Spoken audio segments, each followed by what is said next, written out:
ओंकार शवारूढे नीलनीरजलोचने त्रैलोक्यैक मुखे देवी कालिकायै नमस्तुते। হাই বন্ধুরা, তো আজকে আমি চলে এসেছি নতুন আরও একটা ভিডিও নিয়ে। তো আজকে আমি চলে এসেছি হালি শহরে। তো হালি শহরের একটা খুব জাগ্রত মন্দির, তা সেই মন্দিরটা হচ্ছে কিন্তু মানে হালিশহর যে বাগমোড় আছে, তো সেই বাগমোড়ে কিন্তু এই মন্দিরটা। তো এই মন্দিরটা হচ্ছে অর্ধকালী মন্দির। এই মন্দিরটার একটা মানে ঐতিহ্য আছে, যেটা হচ্ছে এখানে কিন্তু মানে যে কালী মন্দিরটা আছে, সেই কালী মন্দিরে কিন্তু তোমরা শিব ঠাকুরকে দেখতে পারবে না। শিব ঠাকুর যেটা আছে সেটা কিন্তু পাশে একটা শিব মূর্তি রাখা আছে, সেখানে কিন্তু তোমরা শিব ঠাকুরকে দেখতে পারবে। এখানে যে শোনা কথা আমি এখানে শুনলাম এসে, যেটা হচ্ছে এখানে মানে কালী ঠাকুর মানে মাটির তলা থেকে মানে উঠছিল আস্তে আস্তে নিজে নিজেই। তো এখানকার যে পুরোহিত আছে তার ঠাকুরদাদা তখন ছিল সেই মুহূর্তে। তো সে তখন ওখানে মানে হঠাৎ করে রাত্রিবেলা বাইরে বেরোয়, এবং বহু বছর আগেকার কথা এটা, মানে 200-300 বছর আগেকার কথা এটা। এটা মানে জাস্ট আমি শুনলাম এখানে এসে গল্পটা। তো সে রাত্রিবেলা তখন চারিদিকে ঘন জঙ্গল ছিল। তো এবং সে রাত্রিবেলা যখন বেরোয় এবং বেরিয়ে দেখে যে কালী ঠাকুর মাটির তলা থেকে উঠছে।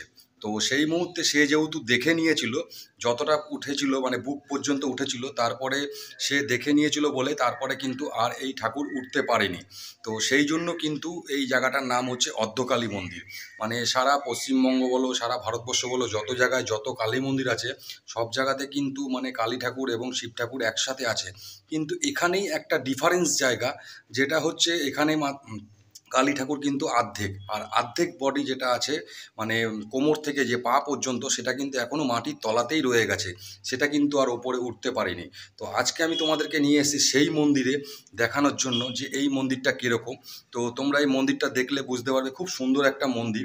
তোমরা যদি এখানে আসতে চাও, তোমরা কাঁচরাপাড়া স্টেশনে নামবে, শিয়ালদা থেকে যে কোনো ট্রেন ধরে কাঁচরাপাড়া স্টেশনে নামবে। কাঁচরাপাড়া ট্রেন নেমে তোমরা অটো বা টোটো করে চলে আসবে বাগমোড়। বাগমোড় থেকে অটো বা টোটো করে তোমরা বলবে যে অর্ধকালীর মন্দির যাব।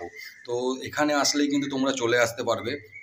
আর এখানে আসলে যেটা আরও একটা জিনিস সবাই বলে যে রানী রাসমণির ঘাট, রানী রাসমণির ঘাট। এই মন্দিরের গায়েই লাগোয়া কিন্তু যে একটা ঘাট রয়েছে, সেটা এখন ঘাট মানে ইটগুলো দেখা যাচ্ছে, কিন্তু তোমরা মানে ঘাটটা দেখতে পারবে না। সেখানে 1-1.5 কিলোমিটার পর্যন্ত মানে মাটি হয়ে মানে ঘরবাড়ি হয়ে গেছে এখন। তো এটাই কিন্তু ছিল আগে রানী রাসমণির ঘাট। তো সেইটাই আজকে তোমাদেরকেও আমি ভিডিওতে দেখিয়ে দেবো ওখানে। তো তোমরা এখানে চলে আসো তাড়াতাড়ি এবং এসে দেখে যাও এই মন্দিরটা কীরকম বা কত। আর ভিডিওটা যদি ভালো লেগে থাকে তাহলে চ্যানেলটাকে একটুখানি সাবস্ক্রাইব করে নিও, আর লাইক আর কমেন্ট করে তোমরা জানিও যে ভিডিওটা কেমন লাগলো। তো চলো তাহলে বন্ধুরা, এই যে জায়গাটা তোমরা দেখতে পাচ্ছ, এই জায়গাটাই কিন্তু রাত্রিবেলা মাকে মানে নিদ্রা দেওয়া হয়। এটা হচ্ছে মায়ের খাট, এবং এখানে দুটো কোলবালিশ রাখা রয়েছে, এবং এইখানে দেখতে পাচ্ছ এই যে শিব ঠাকুর এবং মায়ের ফটো রয়েছে। এবং মন্দিরটা কিন্তু অনেকটাই বড় মন্দির। এটা হচ্ছে মন্দিরের ঠিক পেছন সাইডটা রয়েছে, আমি এসছি এখন, এবং মন্দিরের সামনের সাইডটা হচ্ছে এইদিকে। এবং তোমাদের আমি দেখাচ্ছি যে এই যে তোমরা দেখছো, এটাই কিন্তু সেই অর্ধকালী মন্দির। এবং এই যে দেখছো তোমরা, মাকে কিন্তু এখানে অর্ধেকটা উঠেছে এবং পুরোটা পুরোপুরি কিন্তু মা উপরে উঠতে পারেনি, এবং খুবই জাগ্রত একটা মন্দির। তো তোমরা দেরি না করে তোমরা তাড়াতাড়ি চলে এসো এবং এসে দেখে যাও এই অর্ধকালী মন্দির। তো তোমাদেরকে আমি আরও দেখাচ্ছি, দেখো এখানে আরও শিব মন্দির রয়েছে, এই পাশেই রয়েছে শিব মন্দির। তো শিব ঠাকুরটাও কিন্তু খুবই সুন্দর, এবং মানে এটা নতুন করা হয়েছে মন্দিরটা আগে এরকম ছিল না। তো যেহেতু এখন প্রচুর দর্শনার্থীরা এখানে আসছে, প্রচুর মানুষ আসছে, প্রচুর ভক্তরা আসছে, তো সেই ক্ষেত্রে কিন্তু মন্দিরটাকে নতুন করে তৈরি করা হয়েছে। এবং আমি যে শিবের মূর্তিটা দেখতে পাচ্ছি, শিবের মূর্তিটাও কিন্তু অসাধারণ। এবং শিবের মূর্তির ওপরে দেখো তোমরা, এখানে কিন্তু মায়ের মানে গঙ্গা মায়ের কিন্তু মুখ রয়েছে ওপরে, এবং এখানে একটা শিবলিঙ্গও রয়েছে। এবং মূর্তিটা দেখো খুবই সুন্দর একটা মূর্তি। এবং এই পাশে রয়েছে সন্তোষী মা, তারপরে মা গঙ্গা, তারপরে এরকম অনেক ঠাকুর কিন্তু এখানে রয়েছে। এই পাশেও রয়েছে, এখানেও রয়েছে মায়ের মূর্তি এখানে।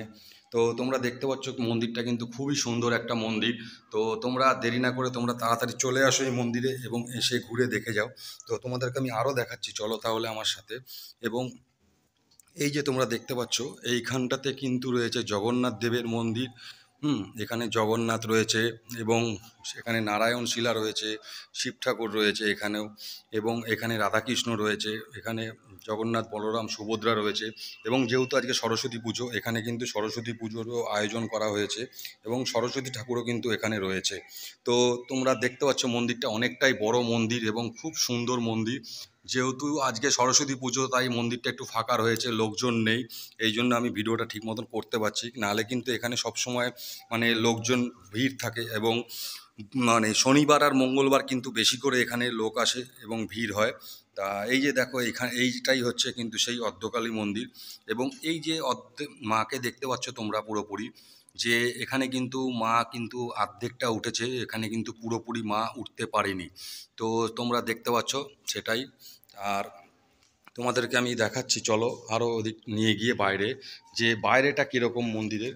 এটা তো তোমাদেরকে আমি ভেতরটা দেখালাম। তো এখন মন্দিরটা বন্ধ রয়েছে এখানে, তা আমি রয়েছি বলে আমাকে বলেছিল যে গেটটা দিয়ে রাখতে, তাই গেটটা বন্ধ করে দিলাম আমি। এই যে দেখো, এটা হচ্ছে মন্দিরের মানে বাইরের সাইডটা এটা। তো খুবই সুন্দর একটা মন্দির। আর তোমাদেরকে যে বলেছিলাম যে আমি যে এখানে যে রানী রাসমণির যে ঘাটটা রয়েছে, সেই ঘাটটা আমি দেখাবো, সেটা এখন তোমাদেরকে আমি দেখাচ্ছি। এই যে তোমরা দেখতে পাচ্ছ এই জায়গাটা, এটাই কিন্তু হচ্ছে রানী রাসমণির অরিজিনাল ঘাট ছিল, এখানেই কিন্তু রানী রাসমণি চান করতো।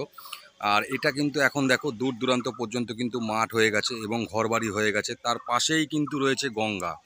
আর এই যে দেখতে পাচ্ছ, এটা হচ্ছে শিব মন্দির। আর তোমাদেরকে আমি আরও একটা জিনিস দেখাচ্ছি, যে এখানটাতে কিন্তু রয়েছে যে এই যে রয়েছে শ্রী শ্রী গোলকেশ্বরী কালীবাড়ি এবং রানী রাসমণির ঘাট হালিশহর। এখানে প্রতিষ্ঠান রয়েছে 1362 সালে অক্ষয় তৃতীয়া। তো তোমরা দেখতেই পাচ্ছ এটা। এবং এখানে মন্দিরটা, এই যে তোমরা যখন আসবে, তোমরা কিন্তু এই রাস্তা ধরে আসবে এবং আসার পরেই দেখতে পারবে যে এখানে একটা বটগাছ রয়েছে বড়, এবং বটগাছের পাশেই কিন্তু এই মন্দিরটা। তো তোমরা দেখতে পাচ্ছ খুবই সুন্দর একটা মন্দির এবং খুবই মানে ভালো একটা মন্দির। তো তোমরা দেরি না করে তাড়াতাড়ি চলে আসো, আর পারলে ভিডিওটা একটুখানি শেয়ার করে দিও, যাতে সবাই দেখতে পারে যে হালিশহরে এত সুন্দর একটা অর্ধকালী মন্দির রয়েছে। তো বন্ধুরা, তাহলে তোমরা এই মন্দিরটা দেখতে পারলে কীরকম বা কত সুন্দর, বা এখানকার যে মানে মায়ের মূর্তি আছে, সেই মূর্তিটা কীরকম, সেটা কিন্তু তোমরা আমার এই ভিডিওর মাধ্যমে টোটালটাই কিন্তু দেখতে পারলে। তো ভিডিওটা দেখার পরে তোমাদের কেমন লাগলো সেটা কিন্তু একটু তোমরা কমেন্ট করে জানিও। আর পারলে চ্যানেলটাকে একটু সাবস্ক্রাইব করে রেখো, যাতে এরকম নতুন নতুন ভিডিও তুমি আরও দেখতে পারো। তো চলো তাহলে বন্ধুরা, আজকে এই পর্যন্তই, দেখা হচ্ছে পরবর্তী ভিডিওতে।